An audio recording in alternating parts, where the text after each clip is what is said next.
The eSkimming threat, well, it's growing, it's evolving. We're seeing more of this, and it's less controlled. The view from a security practitioner's perspective, like myself, it's becoming an uncontrolled threat. The sophistication of the exploits through eSkimming have surpassed what a lot of the security mechanisms that are in place are at, essentially. You see insert skimmers in the fuel stations, and you see a lot of e-commerce, man-in-the-middle type stuff. And I think now the e-commerce landscape is the one that I worry about the most. I'm definitely seeing that, hackers are learning. They can run tools against these websites, and they can start learning about how that e-commerce site is built. They can insert their own iframe code for payment pages and so forth, and have their own payment provider paying them instead of you. And a lot of times these customers don't even realize that this additional payment page is on their website. The landscape has moved as well, where they moved from data in transit to getting data at the point of input.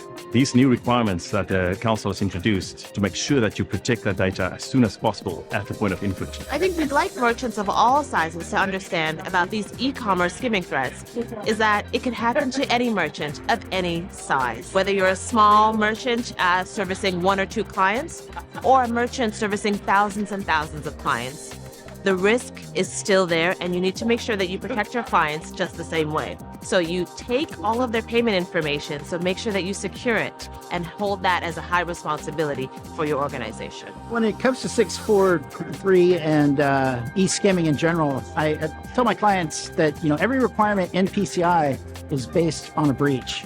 And so it's critical that, the fact that the standard hasn't been updated in 6 years or 8 years, that, they need to get this done now, because breaches are occurring due to eSkimming, and that they really need, to implement this as soon as possible and not wait just because for compliance sake.